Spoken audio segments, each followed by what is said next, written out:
Hey, everybody. Welcome, welcome. Can you believe it's been almost 7 years that I've been hosting this podcast? Actually started back in 2015. So it's longer than that I've been thinking about this show. But no matter what my business's model has been, I have kept it going because I love these interviews. And today's guest is going to be a really great conversation. So without any further delay, let me introduce our guest. Today's guest shines bright like a diamond and helps her clients do the same. Her approach is rooted in her crystallization process, a powerful method that enables thought leaders to draw out their unique brilliance and create one of a kind visual brands. With her passion for helping thought leaders and experts crystallize their brands and businesses, she's a force to be reckoned with in the world of strategic branding and storytelling. With over 20 years of consulting, marketing, and business management experience, she brings a wealth of strategic thinking, creativity, and foundational frameworks to her work. She has honed her expertise through senior management roles in marketing and product development for a Fortune 100 company and high growth startups. As a former community builder and head of thought leadership for an executive network, she understands the challenges of building a thriving business based on personal intellectual property and how to amplify it for maximum income and impact strategically. She's also an author, keynote speaker, and MC. Her books include Mindful Performance: How to Powerfully Impact Profitability, Productivity, and Purpose, and Your Daily Dose of Mojo: 365 Days of Mindful Living and Working. Demonstrates her ability to artfully craft words that resonate with readers and deliver transformative insights. Please join me in welcoming Theresa Rose. Thank you very much, Robbie. Woo, I love that. That just made me all in my feels when I heard that introduction of me. Thank you. Well, shout out to Paya for all of her work behind the scenes. That's my assistant of 3.5 years who's helping me craft all these intros. Kudos to her. And thank you Kudos for to joining her. us, Theresa, from your place in Southern California. Thrilled that you can be here.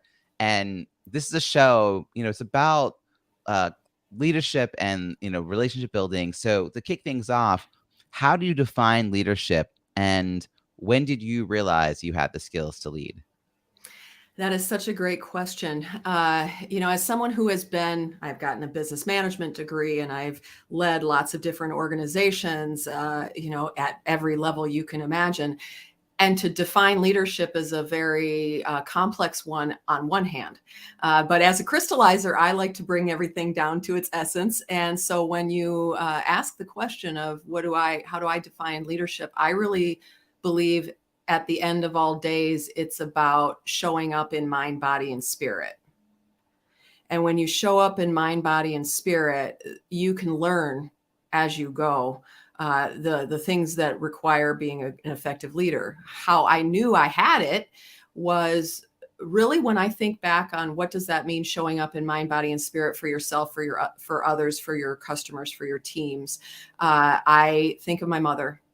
My mother was an incredible force to be reckoned with, as you referenced me in your introduction. She was a single mom, and she had a full-time job as a nurse when I was, a very young child when my mom and dad divorced. And that was unheard of a million years ago when dinosaurs roamed the earth. There were not many friends that I had who had divorced parents. And she got into direct sales. And, before you ask the question, yes, she did have a pink Cadillac. So you can do the math and figure out which organization she was a part of. But at 5 years of age, and when we think about developmentally, what are we like developmentally? Those first 7 years are absolutely essential as to who we are.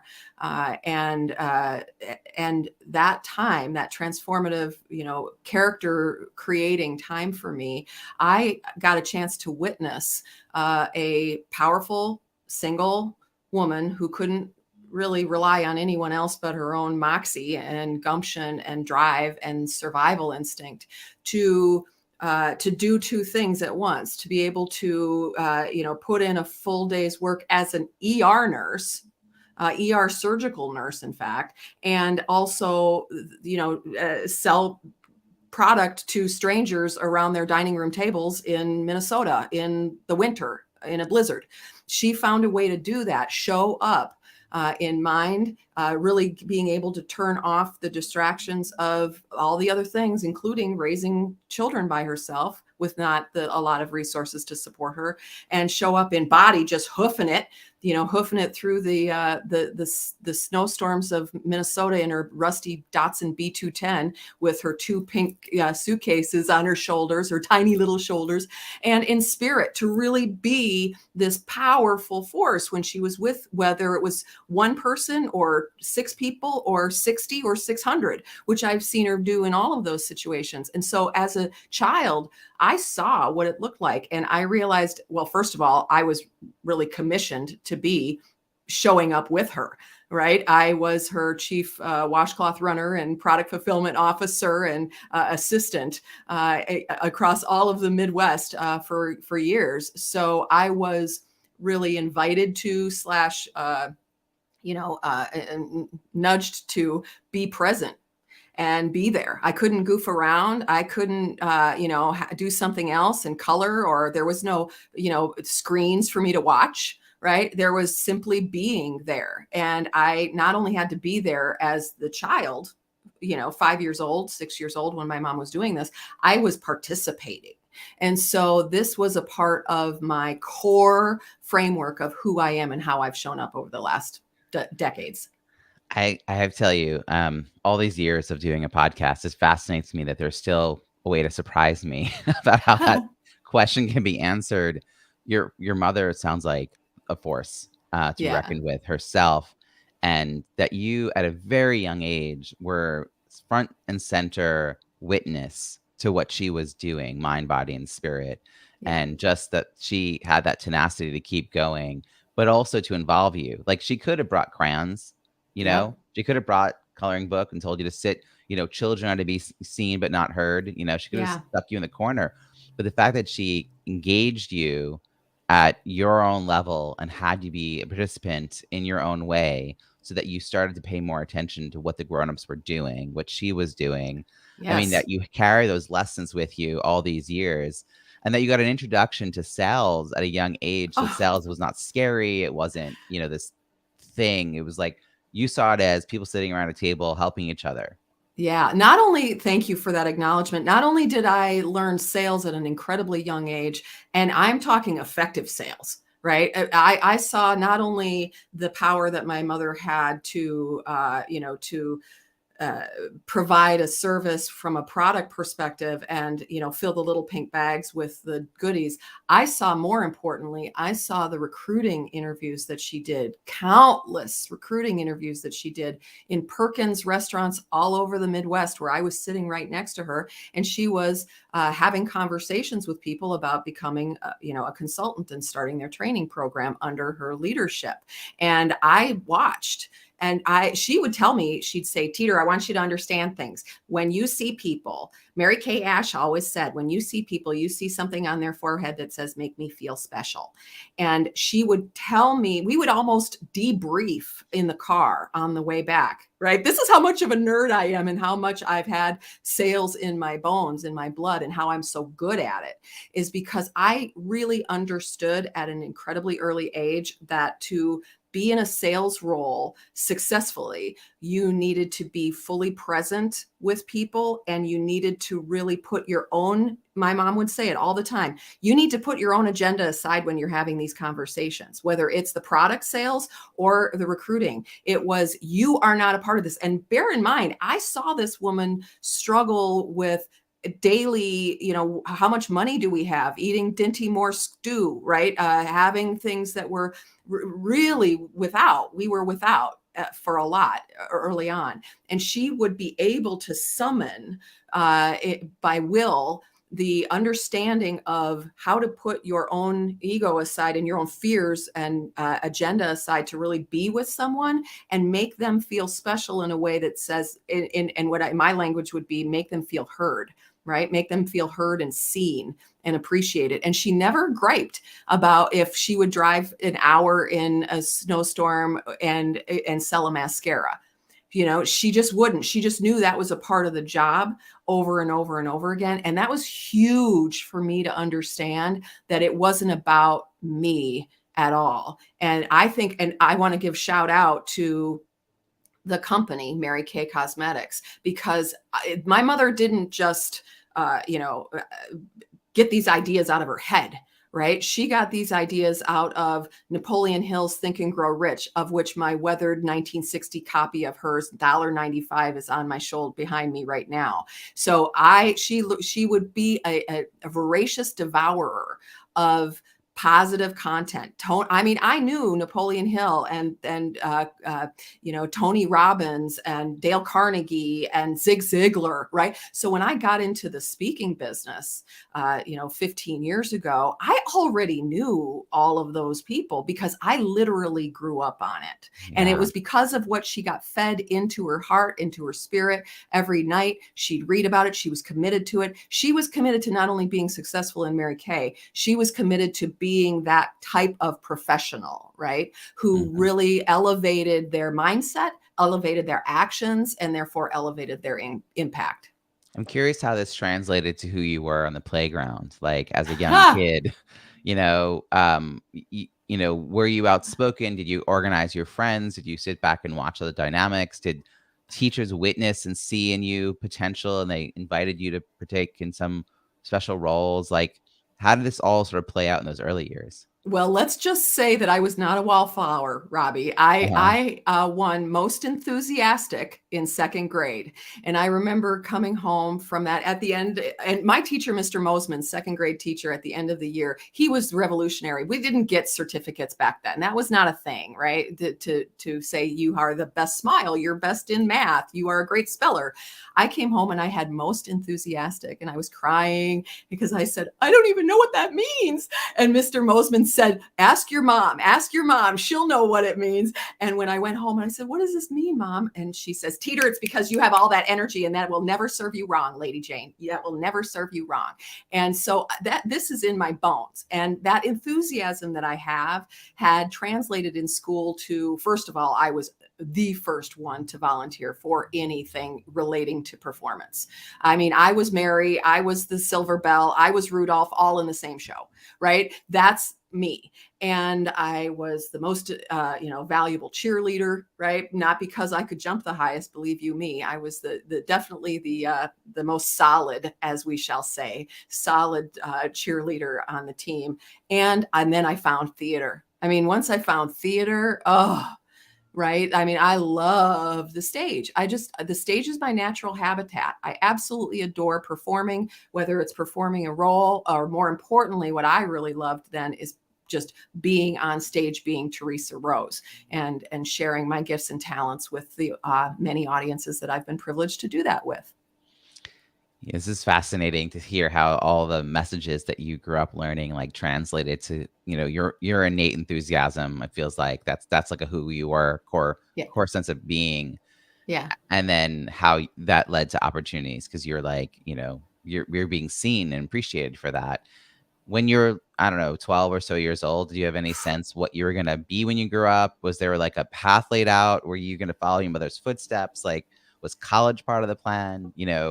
Yeah, What do you think was 12. going to Well, happen? first of all, you're bringing me back to like the nastiest time, right? 12 years old is like sixth grade. And Yeah. oof, I mean, I had it rough. I was actually bullied pretty relentlessly because of the pink Cadillac and because I was different. Mom dropped me off and she'd say, Teeter, if anybody gives you any grief about the car, just tell, what color is your free car? And it was just, but kids are kids and girls are girls, and they're little demons when they're sixth grade. And so during that time, I actually had already written Mary Kay Ash herself when I was a younger child and said, I really love that my mom does this and I really love the company, but I don't think I'm designed to do it. I don't think it should be mine. And she wrote me back a letter. She wrote me back a letter that said, your mom will be so proud of you no matter what you do. You don't need to do this job to make her happy, and you should travel and find your dreams. Because I said, I really want to be an actress. I really want to be on stage. I felt bad, about maybe disappointing my mom. So that was a treasured childhood memory. But back then, when I was when I was about 12, I would say I just wanted to get out of, middle school unscathed was my goal. But I also already showed signs of being a business badass. Okay. I was already showing signs of understanding at a deeper level what business was all about because I had so many years in my childhood seeing it. So I had kind of said, I'm either going to be an actress or I'm going to be a CEO, one of the two. And and I, I'm a little bit of both, I would say right now. I love this in your brain. Like you're like, these are my options, actress or Yeah. CEO. Like Yeah. these are very different paths, but you're like, I'll figure it out. I'll figure it out. And you did, of course, figure it out. Yeah. The teasing, where were you growing up? I Like, was in, I was around that time, I was in the western suburbs of Chicago. So we had moved from Minnesota to Chicago. yeah. Yeah. What color is your free car? Such a good line. Yeah. Well, my mom was like not like any other mom. I mean, she Yeah. really wasn't. She had a fur coat. She had long painted fingernails. She wore false eyelashes. She put her face on every single day. She was Yeah. very, Put together. gutsy, put together. She'd blast "I Will Survive" in the car. That was her. So of course, the smaller, now that I look back on it, it's obvious that there was envy and jealousy associated with the bullying that I got. I mean, Of I was course. really, really smart, and I was really, engaged person. My energy, right? I was a presence, and so the girls that were older than me, 1 year older than me, they just decided one day. She's it. She's going to be the target for the year, Mm, and they made it pretty horrible. yeah, it But I sounds send them awful. compassion right now from Yeah. a great place.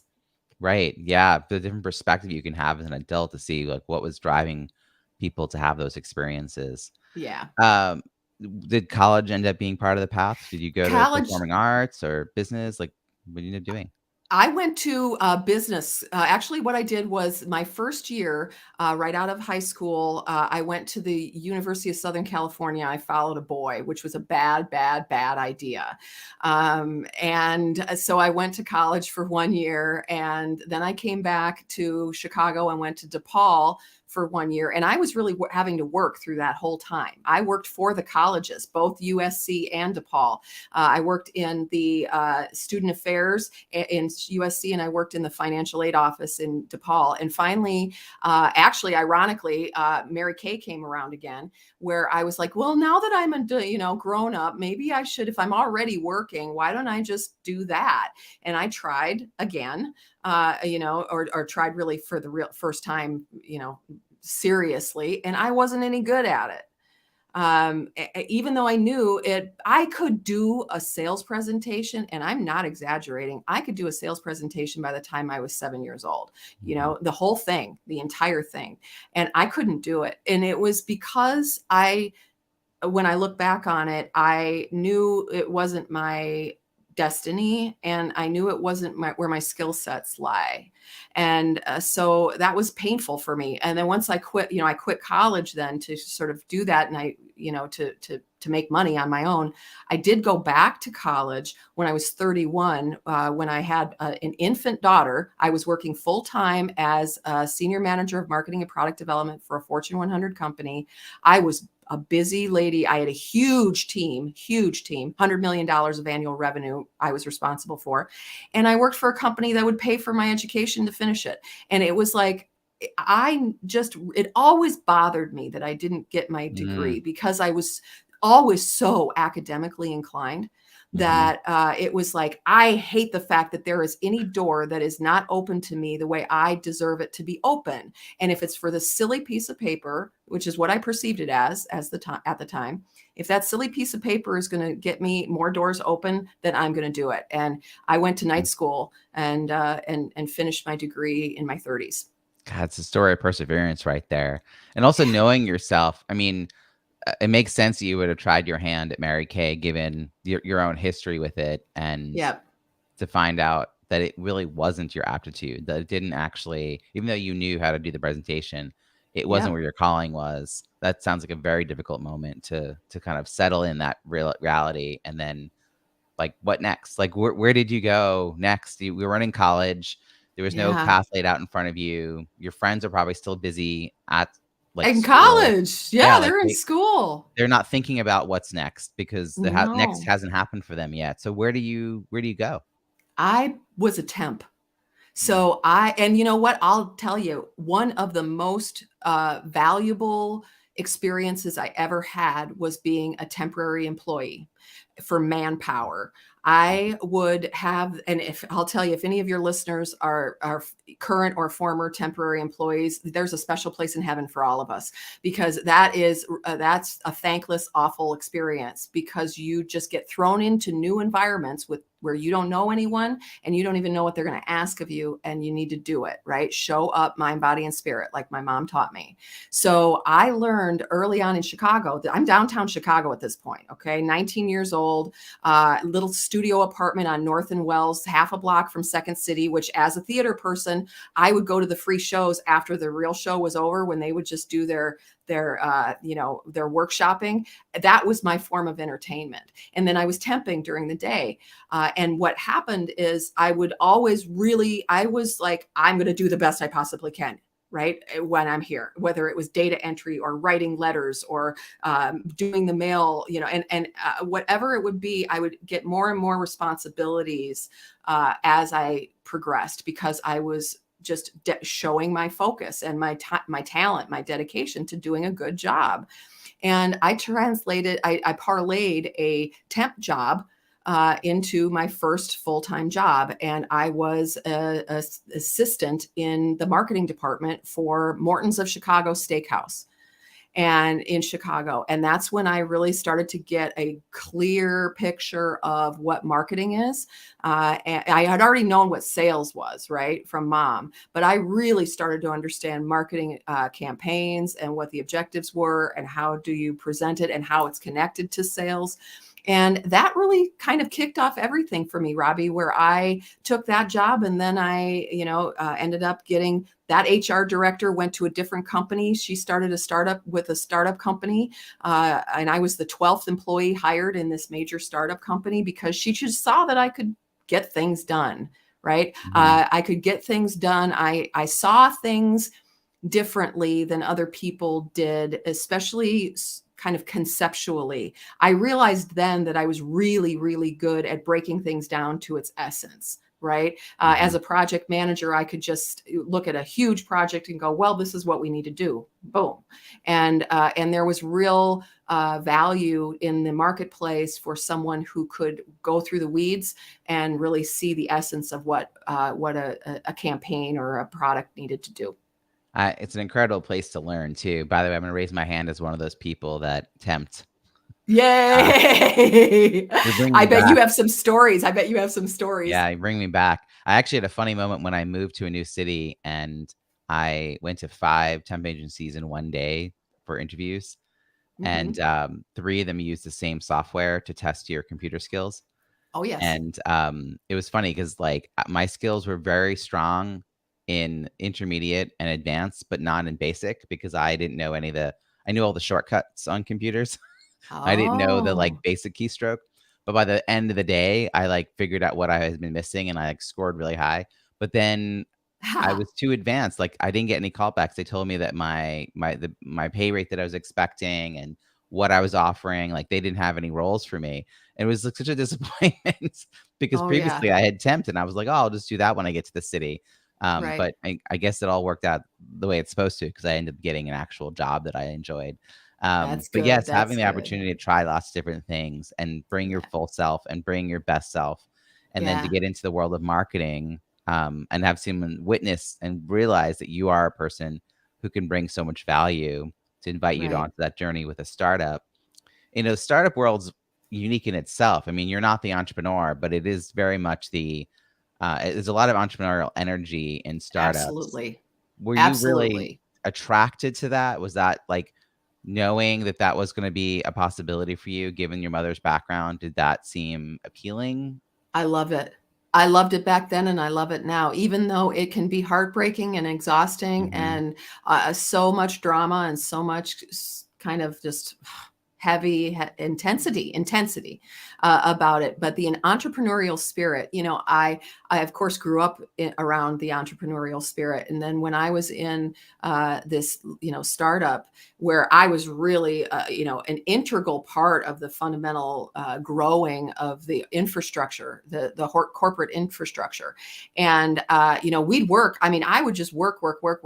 I'd be working all the time. And I loved it. I really did. Now, I didn't have a family and I didn't have much of a life, but I really did love the quest for quickness and quick success, and how can we build, right? I was really into that notion, and I realized that I get bored. I could never do like an actual functional job, right? One that's just like when it just goes and goes and goes, and that's what you do. It's just not my style. It's not my personality. I like seeing broken things or things that haven't been developed yet and putting my unique stamp on its creation and watch it start to cultivate. But as soon as that first, seedling breaks ground and starts to grow on its own, I'm kind of like, next, where's the next seed, right? Yeah. That I can do.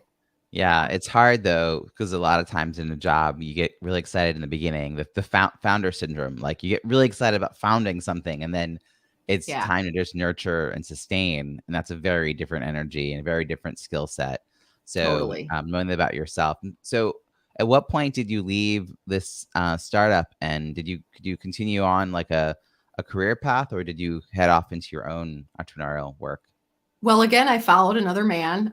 There's patterns here, Robbie. You'll notice in my Hmm. career, there's usually a man that brought me somewhere else, which I think happens more often than I would care to admit.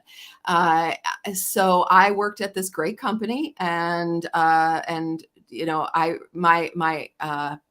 my husband, I met my husband at that job, and he and I were in a meeting together, and he recalls that when we went around the table, I was the only woman in the room, and there was probably 25 other people in the room, and I flounced in with a lot of bubbliness. That's my my signature move. That's just what I do, and I said, hi, here's my name, and I said, and we were supposed to say our name and what our business unit was, and I said, I said my name, and I said, and I'm my own business unit.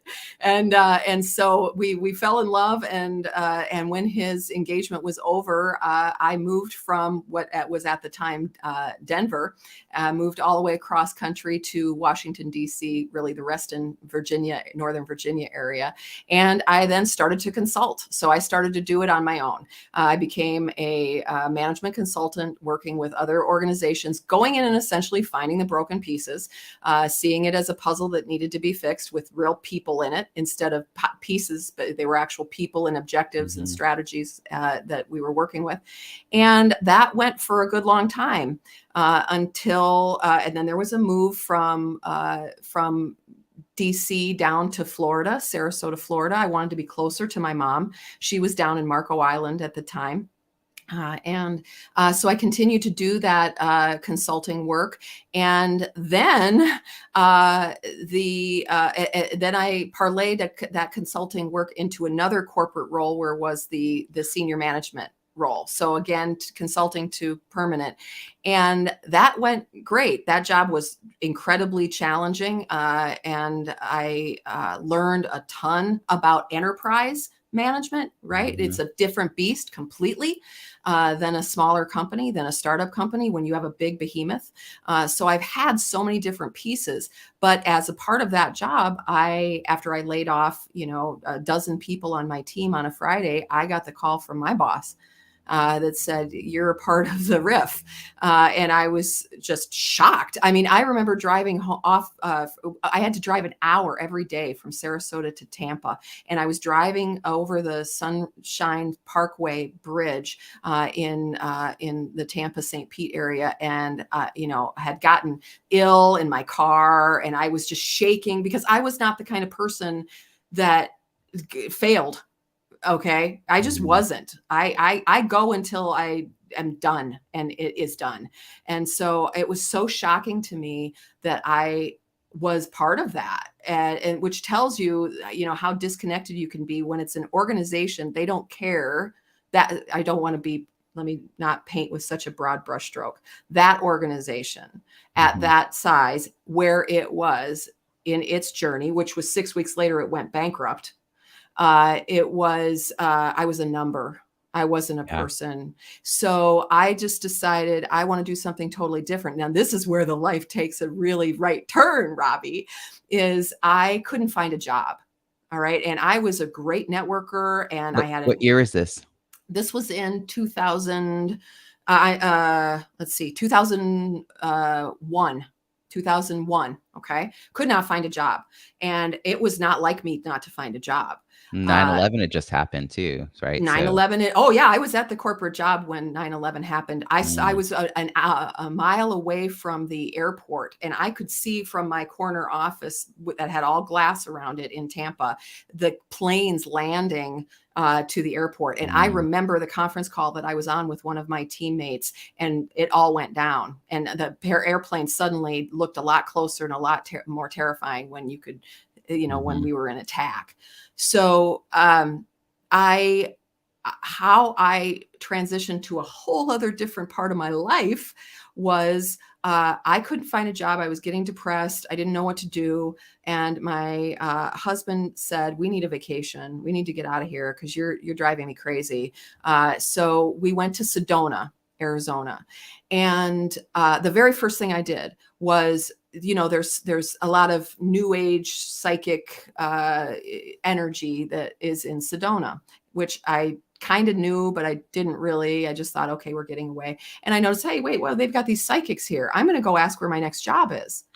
And I literally had three different psychics that week that we were there all say the exact same thing to me. And these weren't, crazy kooky people that, looked like they were answering a Miss Cleo knockoff line, right? This was like people that looked and sounded like me and said, you are not going to find another corporate job. That door is closed, closed, closed. Here's where you're going to go. And I kept hearing all this healing talk. And I was like, healer? What? I don't know. What are you talking about? I want to know where I should find a job. And they just kept saying the same thing over and over again about energy healing and about how I know know things that I didn't even know I knew. And long story short, I ended up, one of them this is the one that changed my life. The third one, I was angry by this point, right? Because I'm spending money and hearing this nonsense. And she said, I really feel like you're going to start in like massage. She goes, do you like massage? And I was like, duh, of course I like massage. Everybody likes massage, don't they? Like, I even have a massage table. And she said, why would a corporate executive need a massage table? I said, well, because I love massage and I wanted to do partner massage, with my husband. And eventually when we have kids, I'm going to, want to do that. Like, I believe in massage. She goes, don't you think that's a little odd? And she just said, just notice it. Notice what keeps coming up for you. So I went back to the hotel and I told my husband, this is what they keep saying it. And I said, I don't even know. She said for me to look at massage. I said, do you go to school for that? I had no idea that you even could like get an education on it, right? I came from the school of learning where my grandmother would give us foot treatments, right? She learned reflexology from her mother, who learned it from her mother, who learned it from her mother. So I didn't know it was a school. Turns out there's one in Sarasota, Florida, where we lived. And I was like, that's interesting. And that was like a checkbox that said, that's a yes. And then it was, the 9-month program starts in 3 weeks. That's a yes. Yep. I called the massage school and said, is this full or how much is it or whatever? And she said, well, we do have financial aid, check. And that class is full, but we had a cancellation this morning. And I was like, okay, so I'm doing it. And she had me when she said, you give and receive massages every day. When I heard you give and receive massages every day, I said, I don't even care what this is. I'm just going to do it because I don't want to look for a job and I want to give and receive massages every day. And I did that. And the first day I met someone who said that she was a Reiki master. And the reason why she was in massage school was because she needed that certification.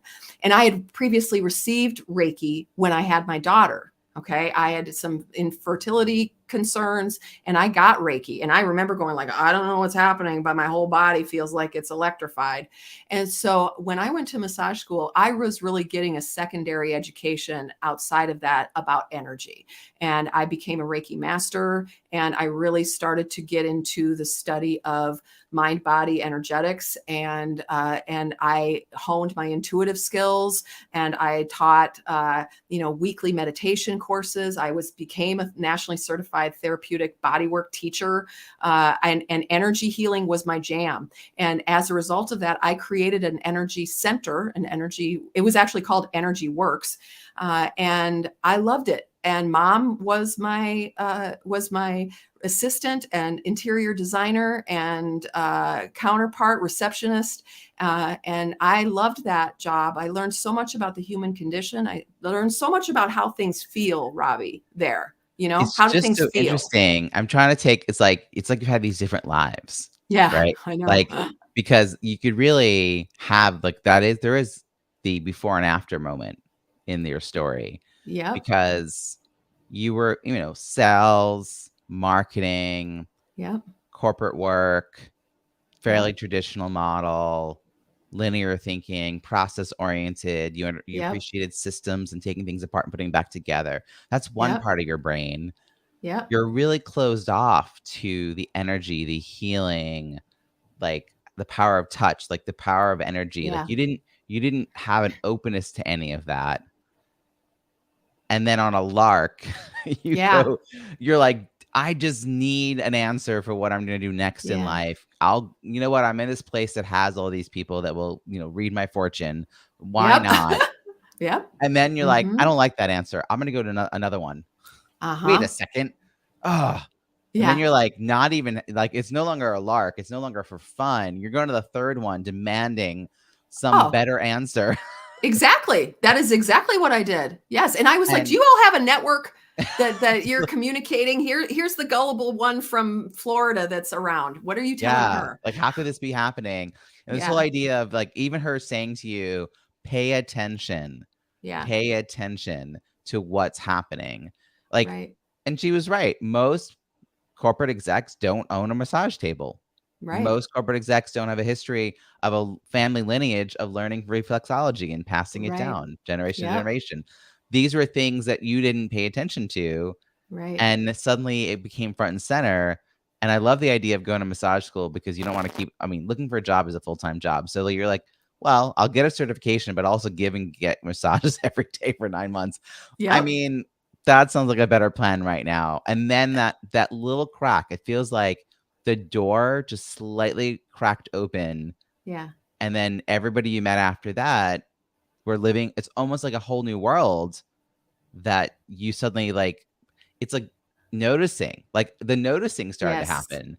Yes, exactly. And that's what has opened up many doors for me and many other lifetimes. I mean, I haven't even gotten to the fact that I ran a global network of thought leaders during the pandemic and became an incredibly successful business development professional. I understood how to sell in this marketplace now, right? Mhm. So, but it all starts with paying attention. What are the nudges? I call them cosmic noogies. You know, the noogies when you can, like somebody knocks on the top of your head. That's what it feels like to me. It's actually one of the chapters in one of my books, Cosmic Noogies, is I really tune into what those nudges are from the universe that say, pay attention to this, Theresa.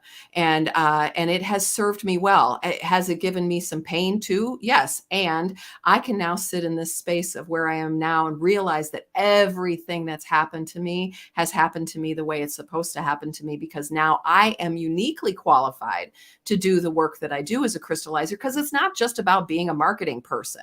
It's Right. not just about knowing sales, and it's not just knowing about thought leadership. It's about the feeling and the insights, the intuition, and the way that I can connect with people on a very deep level in a very short period of time is as a result of a lot of that holistic work that I did and studying, how we show up.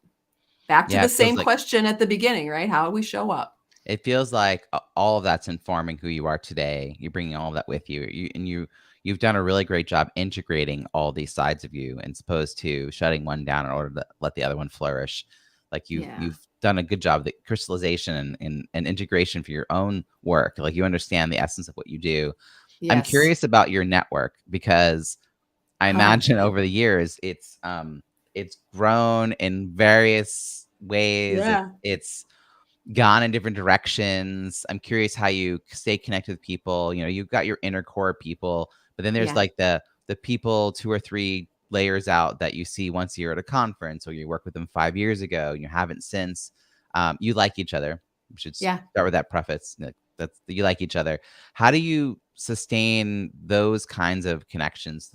Any habits, philosophies, practices for how you were able to kind of build and sustain those relationships? Well, sadly, I'll say that I don't think I've done it to the degree that I would have liked. I am someone who puts the uh, the health and wellness of my own energy at the highest of priorities. And I find personally, as someone who is very extroverted in my energy, that networking, connections, keeping things going like that isn't really a strong suit of mine, because it wears me out. So I'm not as good at it as I would like. Here's the practice that I do use, though, is every time that I get like that cosmic noogie to reach out to someone, or I see them on social, this happens a lot where I see them on social and I'll almost feel like a little flutter, like a little butterfly flutter, when someone's name kind of pops out. And it's just like, pick me, you know? And when I feel the little flutter, or even when I'm not on social and I'm just thinking of them, when I think of them, I will make the effort to go, I was just thinking about you. And I don't do a lot of blah, blah, blah, right? I just want them to know on an energetic level, you are in my heart. I'm sending you mojo. Right. Mhm. And that's basically what I do. I wish that I had more of the, uh, I'm using a CRM to keep my brain. It's my digital brain. So I'm using that more, thank goodness. And I feel like I'm doing a lot better of a job of maintaining my relationships Mhm. that are non sales oriented through the CRM, because I just look at it and say, my brain just can't hold all that stuff in anymore. And I don't want it to. I want my brain to be able to be utilized on the things that are really important, not keeping track of stuff. So, yeah, that's what I use. I'm kind of curious about how you decide who gets into the CRM, given that you act more on intuition. Like, Yeah. how do they get to the point where they're in the CRM? Great question. So they get into the CRM if there's any kind of formal communication that we're going to have. You're in my CRM, Robbie, because you are hosting this conversation. I will put anyone that I know I want to have a conversation with at Influence, for example, right? That I want to meet with some very dear friends. I'll put them in as my personal network, remind myself to say hi before Influence that I've already set up a task on, so I can not forget that I want to make sure we grab a beverage or whatever together. The other thing that I do to get people into CRM, obviously anybody who's interested in my crystallization work, getting my video course, they're all going to go in there. But I also do this: if somebody is for example, I just recently got a feature on Forbes.com for the crystallization work that I do. And it was a big deal to me, biggest piece of media that I've gotten. And I wrote up something that I call an inspo post. I like to do inspo posts, things that share genuinely personal things about me that have happened, that have stirred my heart. I look for the lesson in it. I look for where I've been a little vulnerable. What did I do to do this victory? And I invite people to share it with me, whatever it might be. It's an inspiration that's in a post. I did an inspo post for one of the organizations that I belong to on Facebook that has 1,000 professional speakers in it. Okay, professional women, and when I did my inspo post that I took, time to craft and really make sure that it was not only helpful, but it was also, meaningful to them. When anybody would take time to write a comment for me, I would actually take the time to do three things. Number one, thank them. and engage them in some meaningful way. Number two, pop over to LinkedIn and make sure, if I'm not already connected to them, that I'm connected to them. And while I have my LinkedIn open, then I would go to my CRM, which is Speaker Flow Zoho, and I would create a personal network contact of that person, and then say hi before influence or after influence or whatever, just so I could remember. Because see, what happens is all these people will say great things about you and say, you're amazing, you inspire me so much, I love it so much, and then you go, great, and then you walk away. I am really giving myself the challenge to capture that amazing energy that happened, and then make sure that I learn more about them. You know, you're cracking me up a little bit, because the beginning of this little segment, you were like, I don't really have a system. I wish I was more organized. I wish I had a method. I really just like Yeah, people pop in my head and I reach out to them, which, is there are plenty of people who have that instinct happen and then they ignore it because they feel like they can't reach out, whatever. So that's also a system in a way, right? So it's a method right. at Yeah. least. But then you're like, oh, here's the CRM, and here's the process that I have for adding them, and here I tag them so that there's a reason to reach out. So Influence is the National Speakers Association conference. I'll put a link in chat to the organization. It's one of the ways you and I know each other. You Yes. also have the highest designation, a certified speaking professional. You're a CSP, which is Yeah. a rare thing globally for speakers. So congratulations on that. But I Thank love that you. this is a very thoughtful process that you just laid out about, a lot of times people comment on posts that we have, and we don't maybe we thank them, but it doesn't nurture a relationship ongoing. So that was all incredibly helpful. We're about to get into my favorite wrap up question, but first we're going to hear something from our sponsor. Okay, here's my favorite wrap up question. We are, a year from now, we're connecting. Let's say it's next year at Influence. We're about a month away from that right now, and I'm going to be asking you, like, what's been going on this past year. I want to know what we're going to be celebrating on your behalf a year from now. What are you most looking forward to? Such a great question. I am most looking forward to the fact that I am going to be bringing on another person on my team in a matter of months. Right after Influence, I'm bringing on a member of my team to really help me with the growth that I'm going through. And so next year, I look forward to saying, I am so excited because all my standard operating procedures are documented. I've got my assistant working, and growing my speaking about crystallization that I'm doing, because I primarily work with individuals and then speak about that act of crystallization. So next year, Robbie, you and I can celebrate the fact that I have a joyful, productive, lucrative, amazing relationship with one of my team members that we are lighting the world on fire with scaling my crystallization work. Wow, I cannot wait to celebrate that with you. How can people find you and follow your work? Yeah, thank you for asking. So they can find me at theresarose.com /clear will give them the complimentary access to my crystallization process. And if they wonder how to spell it, it's real easy because I have the most awesome accidental URL, theresarose.com. That is the most awesome accidental one ever. I love that you figured that out. No, I didn't. I actually, a client of mine did said, she said, you know that it says theresarose.com. I There's a went, rose.com. oh, Theresa wow. Rose. I love Yep, it. Oh my gosh. Well, we're gonna have all those links in the show notes, plus your Instagram, LinkedIn, a link to all the different books you have on Amazon. You have so many great pieces of perfect. content for people to share. Thank you for being here and sharing your story. This has been a really great conversation. Thanks, Robbie, for having me. It was a pure pleasure. Take care.